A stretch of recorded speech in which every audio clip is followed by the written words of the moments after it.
Okay, last thing I want to talk about financial plans, so budgets. And I talked about finance and money as a resource. We identify that when we're planning where we need money, uh, but we also need to account for money. It's often with part of operational planning, accounting for money is really important as well. So this is what we said we were going to spend, this is what we are spending. It's one of those critical targets or metrics that are used in any form of planning, be they operational plans or project plans or what have you. So I just want to spend a little bit of time talking about this to wrap up the unit. So budgets are common tools that are used, and if you're in a management role or a significant leadership role, you'd be familiar with some form of reporting against your financial spending. Normally, the type of things that budgets pick up on are things such as expenditure. So any operational expenses, depending on what your scope of responsibility is. So if you're responsible for the stationary use and you're responsible for the staffing, the rostering, they're the type of things that your budget would be within there, within your scope of responsibility and reporting. If you, for example, you're a store manager or a site manager, you'd also be responsible for things such as power and electricity, power, rent, all those things that come with operational expenses. If you're in some type of retail, your budgets would also include things like sales budgets as well as expense budgets, as well as staff budgets, and you'd be one of your KPIs would be profit at the end of the day. So it would your usually your budgets fall within what your scope of responsibility are, and budgets can be both fixed or flexible.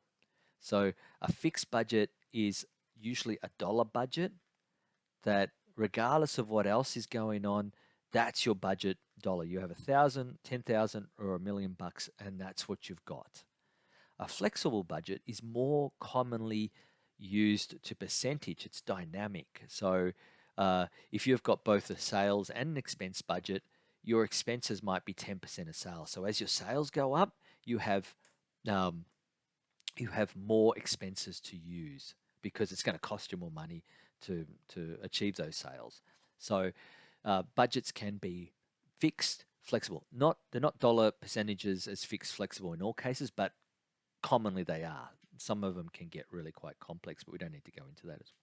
The other type of budget that is useful to think about as well is cash flow. Now, depending on the nature of the business that you do, in some cases, your operational plan will also need to consider cash flow. And cash flow is really money coming in versus money going out.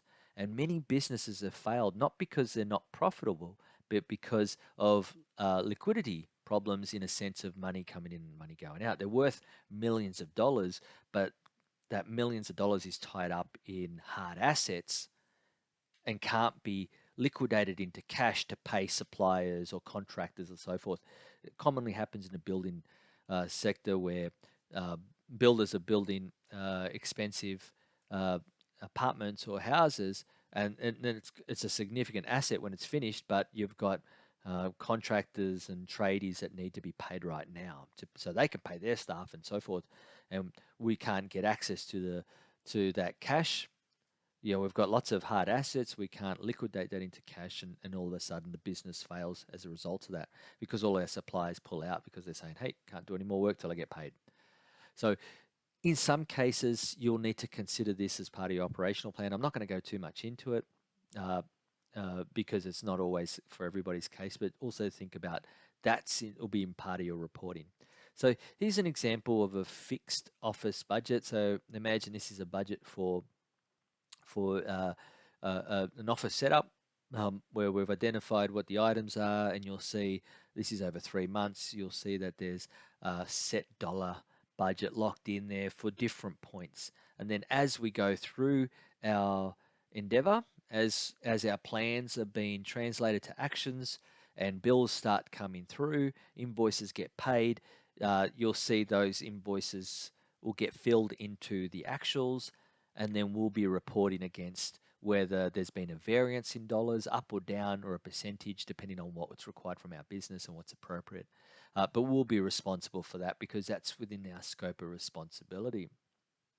Here's an example of a fixed and flexible. So in the last column there, you'll see fixed or flexible to say whether those percentages can go up and down. So uh, you'll see things like sales budgets are fixed, cost of sales, which is how much, what it costs us to get those sales, is fixed.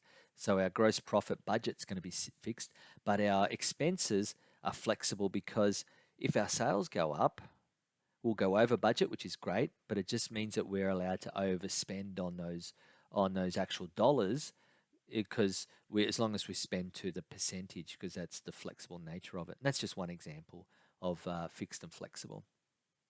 And of course, whatever happens, we need to report on that. So we get our budgets, we get our forecast reports, our financial reporting, where there's variance, and then we have to report on that. In some cases, we have to inform those key stakeholders about any actions that are required or whether we're accepting them and so forth. And so that, again, there's no surprises. We're keeping people in the loop.